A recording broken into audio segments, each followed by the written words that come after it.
In a quiet corner of an old library, hidden behind rows of dusty books, there lived a wise old rat named Rafik. Unlike the other rats who spent their nights searching for crumbs and avoiding traps, Rafik had developed a strange habit: he loved to read.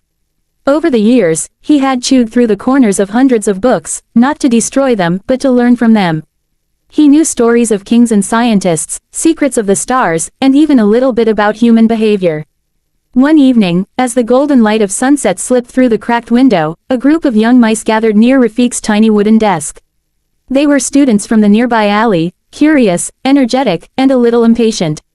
"Sir Rafik," one of them squeaked, "we heard you're giving a lecture today." Rafik adjusted his tiny spectacles, climbed onto a stack of books, and looked at his audience. "Yes," he said in a calm, steady voice. "Today's lecture is about survival and wisdom." The mice settled down, their whiskers twitching with excitement. "First lesson," Rafik began, "never run just because others are running."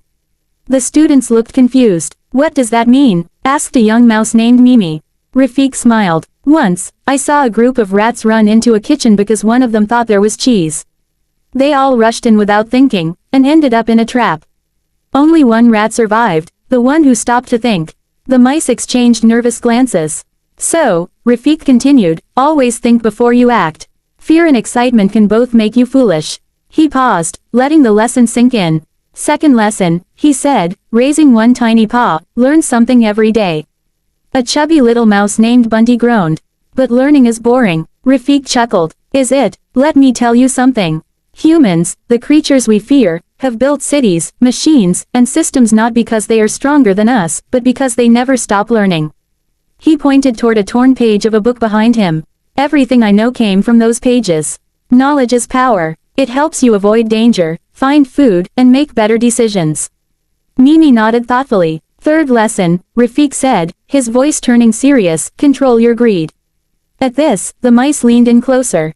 "I once knew a rat named Sultan," he began. "He found a bag of grain and decided to keep it all for himself.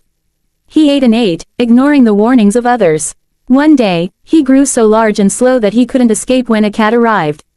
The room fell silent. Greed doesn't just make you selfish," Rafik said softly. "It makes you weak." Bunty gulped. "Fourth lesson," Rafik continued, "work together." A mouse from the back raised his paw. "But sir, sometimes others are lazy." Rafik nodded. "That may be true, but unity gives strength. Alone, you are small. Together, you are powerful." He walked slowly across his desk. Once, a group of mice worked together to move a piece of bread that none of them could carry alone. They survived the winter because they shared and cooperated. The mice murmured in agreement. "Final lesson," Rafik said, looking at each of them carefully, "believe in yourself." Mimi tilted her head. "Even if we are small." "Especially because you are small," Rafik replied. "The world will always underestimate you. That is your advantage. Use your mind, your speed, and your courage." He stepped down from his stack of books. The room was quiet now, not from boredom, but from deep thought.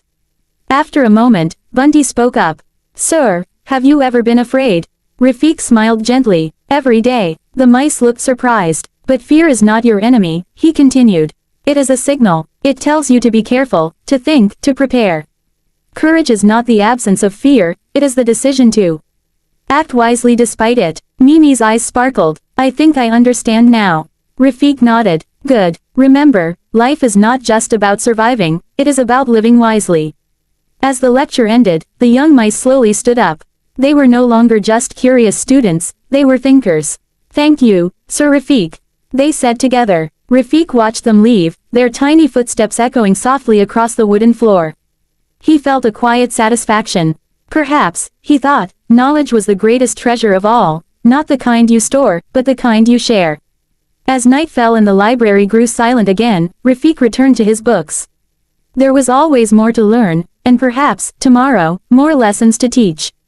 And somewhere in the alley, a group of young mice walked a little more carefully, thought a little more deeply, and dreamed a little more boldly, because of one small rat who believed that even the tiniest creatures could think big.